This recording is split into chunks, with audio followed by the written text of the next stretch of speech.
Dito na tayo. Snoop Dogg. 29 minutes past mula nang tayo.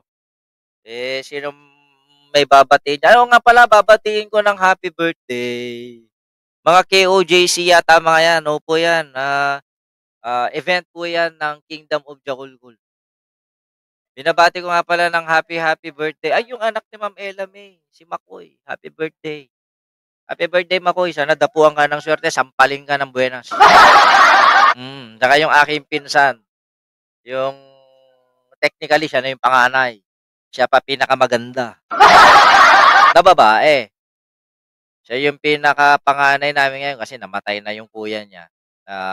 Kuya namin sa mother side. O, binabati kita ng happy birthday, insan. Melody de Los Santos. Ayan, masaya ka na. Aking pinsan. Saka pinakamaganda. Emilia Agustin, shoutout. Haba ng hair niyan. Nasa uman. Yayaman pa yan. Imagine mo, binisita niya yung buong council ng Taguntungan, Baggaw, Cagayan. Cagayan. Arvin J. Vlog, shoutout. Raymar Tobera, good morning, good morning, good morning. O dito, kalat na kalat kahapon. Elizabeth Monte, hello po. Kalat na kalat kahapon yung balita na andyan na daw yung ICC. Rappler said ICC arrest warrant for Duterte out. So yan, medyo may question mark doon. So ibig sabihin, hindi rin sigurado ang Rappler kung meron ng ICC, ay meron ng warrant of arrest mula sa ICC. Pero pagdating sa mga vlogger kahapon, sigurado sila. Meron daw warrant of arrest talaga. Okay. Next, agenda. Kaya ito yung dapat na thumbnail natin ngayon. Pero nagbago dahil sa paninira ng hayop na walang delikadesa at butangera ang vice-presidente ninyo. Ang tanong ko rito, meron ba talagang warrant of arrest? Meron ba? Kasi kung magbabase tayo sa mga content, sa mga salita, sa mga opinion, reaction kahapon, meron. Kung magbabase tayo sa salita ng mga vlogger. Pero knowing na yung mga vlogger na yun, sanay at practice na nila yung paglalahad ng kasinungalingan para magkaroon lamang ng views. Ngayon, tayo ay nagsaliksik. Ito ang sabi ng ABS-CBN. The Palace reassures its full cooperation through the International Criminal Police Organization if the ICC, if, merong word na if, okay? If the ICC will issue a warrant of arrest against former president. So, ibig sabihin yan, by using the word if, wala pa kasiguraduhan. Noel Cabanlit, shout out. Evangeline Castor, hello. Wala. Okay. Pasok tayo sa GMA. Galing tayo sa ABS, punta tayo sa GMA. The Malacanang on Sunday. Kanina lang. Kanina lang. Ensured readiness amid speculations. Speculations yung ginamit. There is no confirmation. Lahat duda. Pero ang labas ng balita kahapon, may warrant of arrest na. Amid speculations that the International Criminal Court ICC has allegedly already issued a warrant of arrest against former, allegedly pa lang there is no confirm.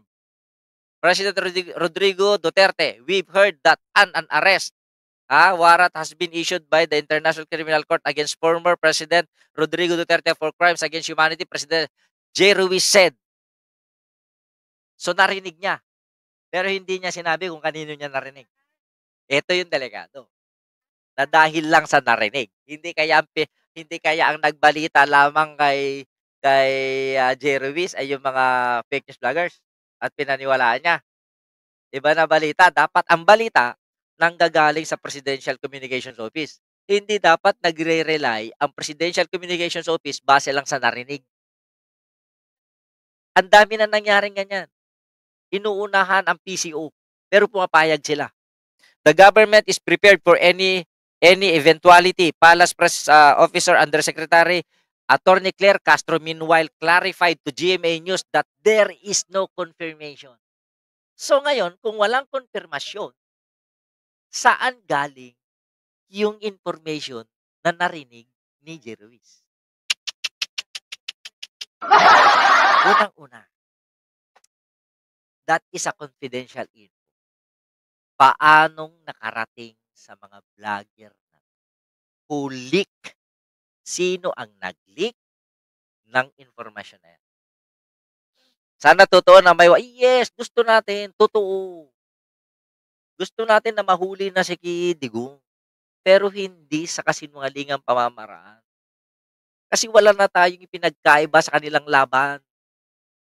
Dante de Austria, shout out. Ano? Kanino nag-leak ito? Danilo Alcantara, sabi dito, inayos lang yung mga bank account nila sa HK para di makalkal sa impeachment. Galing lang daw sa isang article ng Rappler. So, nagbase lahat sila sa Rappler. So, ibig sabihin, na-clickbait sila ng Rappler. Delikado to mga to. O ngayon, nagbabatian nila, binabati nila si Sunny Trillanes. O ngayon, DOJ to brief Marcos on possible Duterte, pero ito gawa-gawa lang. Kinonfirm ko kanina, hindi. Gawa-gawa lang itong meme na to. Pero ito para malinaw ang lahat Ang unang-una dapat nakakaalam.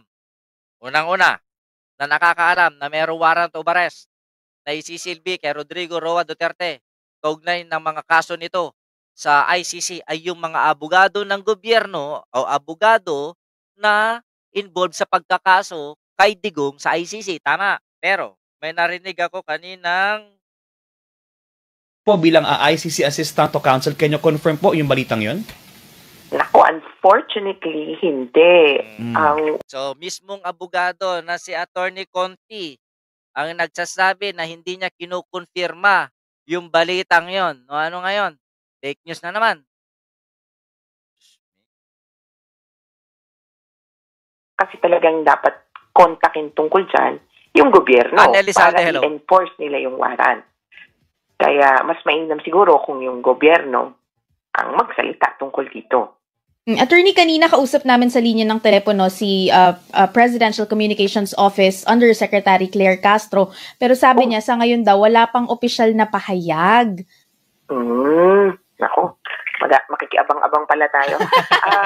Sa bahagi ng ICC, ang mag-a-announce niya na ay si Karim Khan. Kasi sa totoo, ang warrant of arrest, secret yan or confidential.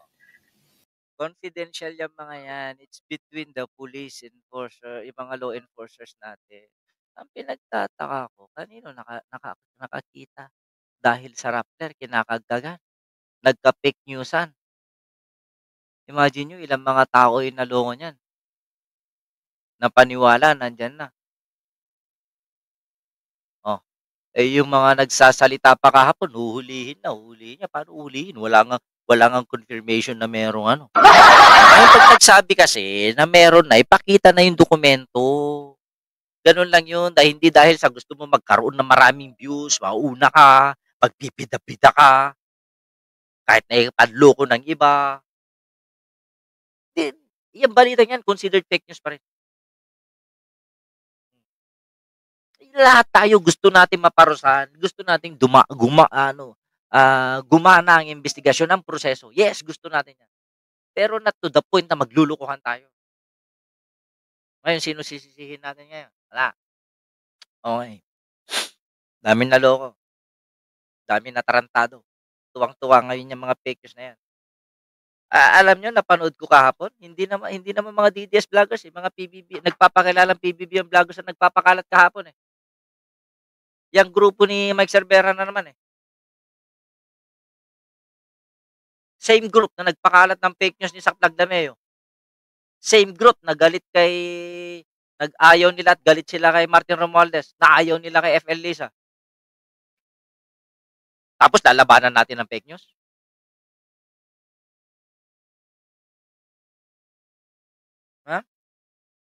Kakadiri yung grupong yan. At totoo lang.